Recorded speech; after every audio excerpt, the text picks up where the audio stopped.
Let's just start off, Daniel, with just an injury update, just the fitness of your squad. You've still obviously got a few games left this season, so how are the boys and how are the fitness updates for them? All okay, no new injury concerns after the Chelsea game. So of course we have our long-term injuries, but I also have some good news. Christoph Zimmermann was involved in big parts of the team training in the beginning of the week, and since two days he's with us and does a program completely with the team. So let's be honest, he's out since several months, but at least good news that he's back. I want to bring you some even more good news. Obviously, Boris Johnson's just made an announcement about the fans expected to be back in stadiums, hopefully by October next year. I just wanted to get your initial response to that.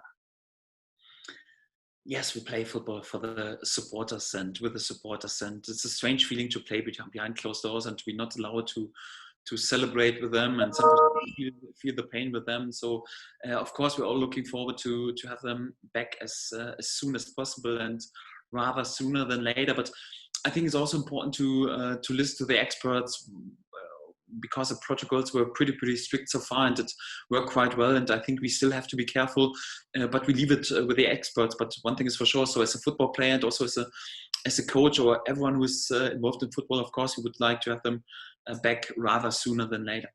Zimmermann, great news, but is it a bit too optimistic to think he could be involved this weekend? Yeah, he can't start, so no chance.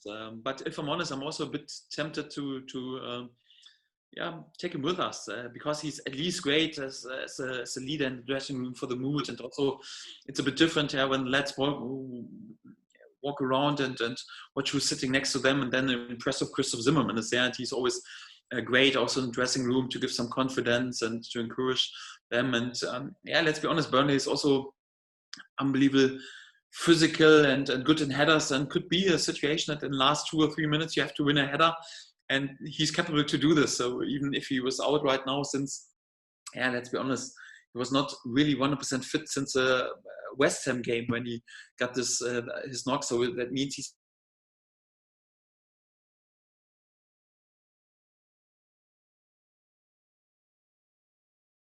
out since here. Although it is actually a bit too early to check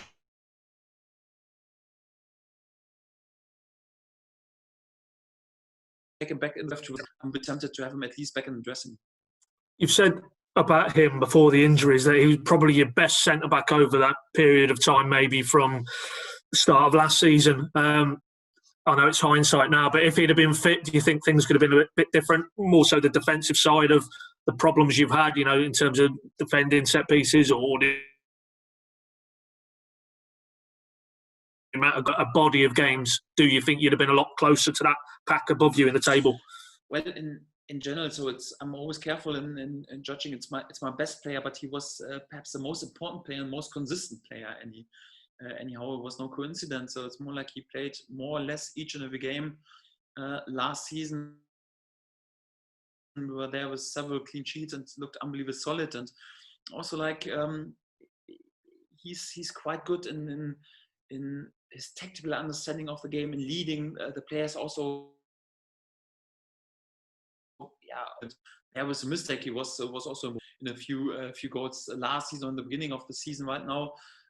But he's quite important for the dressing room, and also we're flexible with him. With him we can also play a 3-man formation, for example.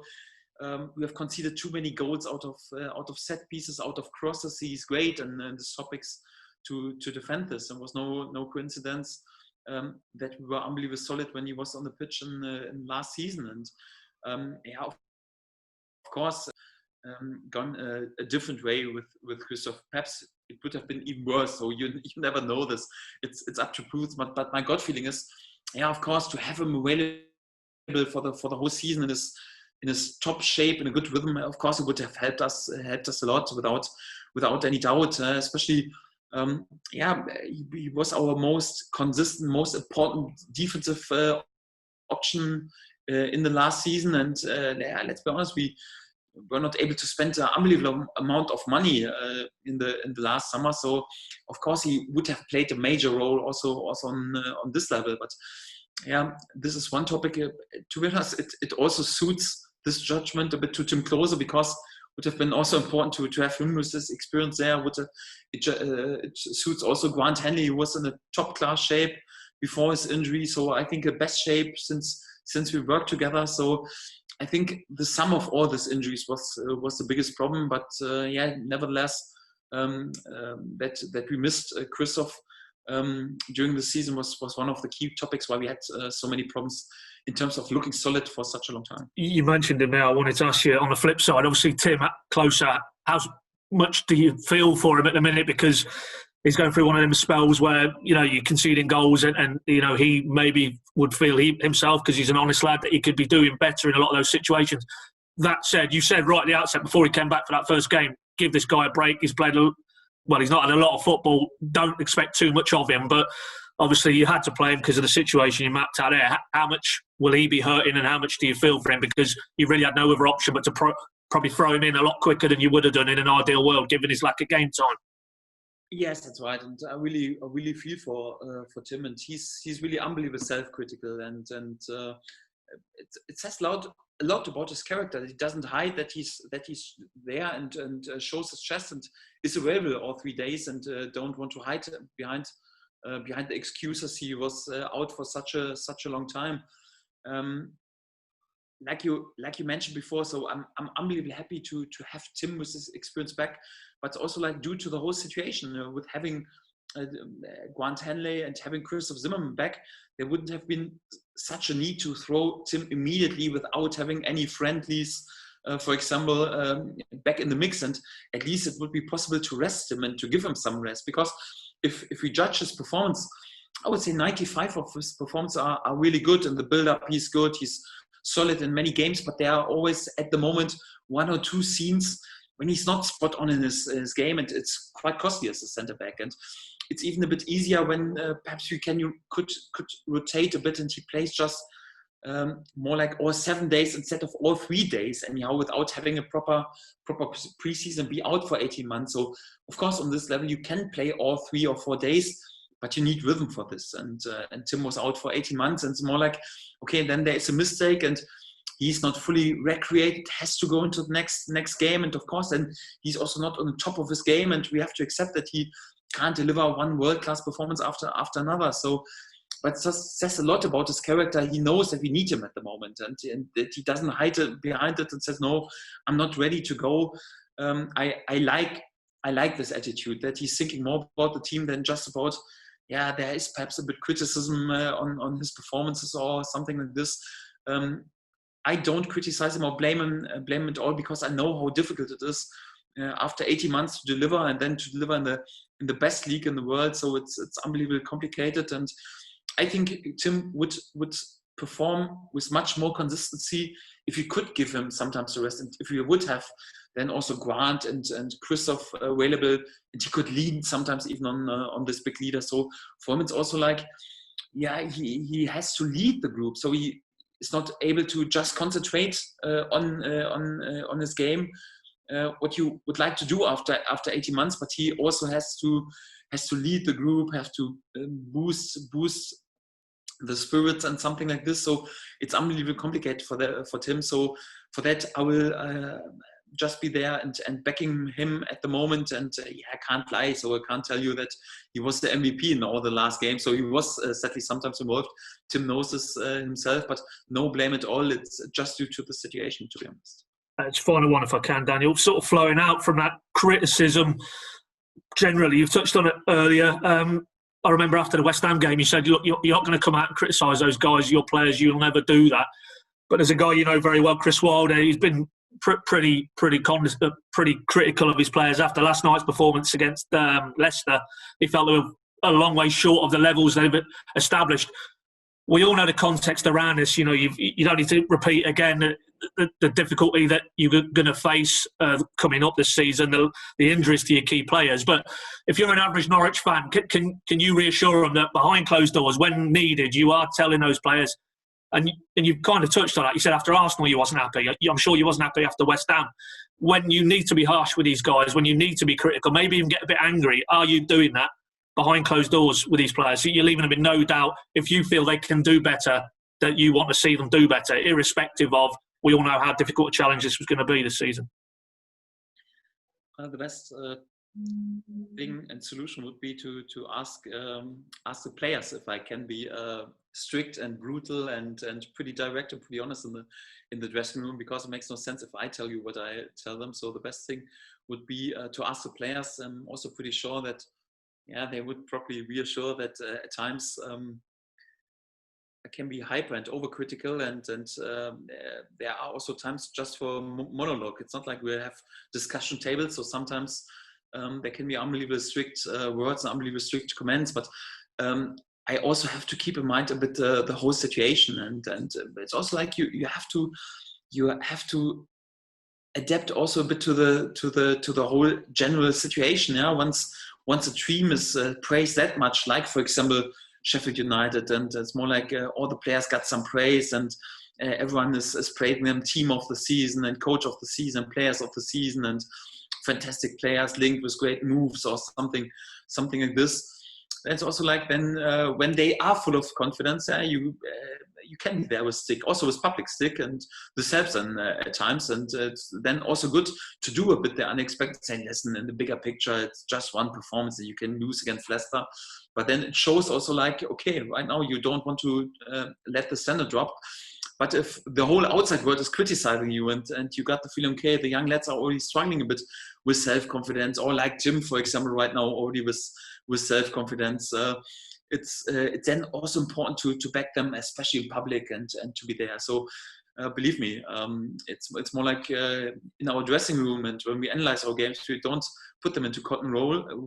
It's more like we can be also quite honest and quite direct, and this is also what you have to do, because it's also our claim. We don't want to let the standards drop anyhow. So I think it's important to do this, and otherwise you can't be there. For example, with the unbelievable consistency in last season when everyone praised us anyhow, if you're not capable to be there, also unbelievably strict with hush words, and also like to give them some stick, especially in the dressing room, and you can't show this consistency. And we do this pretty honest and pretty direct.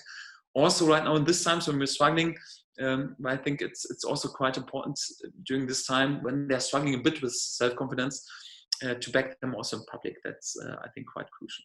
Thanks, Dan. Good luck tomorrow. Yeah, cheers. Thanks.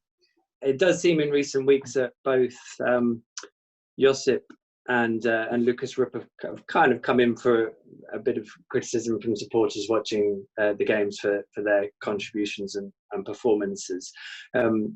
Obviously, both of them have had fitness issues, I'd say, in the last year or so. So there's probably a similar element to what Tim has had to do as well. But what have you made of what you've got from them in the last, say, maybe since the restart? But also, I mean, both players are contracted. You know, well, Lucas only joined in January, of course, and Josip is contracted for another season as well. So both basically on their contribution so far. But then what you can see from them going forwards into next season? Well, I think it's important when you are in these times also to be self-critical also as a player, and also to accept all the criticism. So it's you don't have any arguments when you're in the position and we're not winning games, and strikers perhaps they're not scoring many goals in the league games, or midfield players there and not being there with unbelievable key passes or goals or something like this. And there's lots of criticism. Let's be honest, it's quite normal as a human being. They are there just during this season, and in this season we were not great, and quite often we disappoint our supporters. And then it's more like, then the criticism face, especially then the players who are connected more or less with the season. And because you have several other players who were great last season, also who created memories, who were fantastic anyhow, you still have this in your head, and it's more like then you punish even more like the lads who were not involved in last season, even a bit more. But for me, it's also important to stay leveled and to stay balanced and to judge them in the fair way. So because of course I also got in my head and my mind, okay, what several important players for us have done in the last season. And Lucas and Andre Duda, for example, or Josip Drmic were not involved. And for that, it's quite normal that they get a bit the stick. It's more like because, you connect their names anyhow with a disappointing season at this times. But I think it's also important to be really realistic. And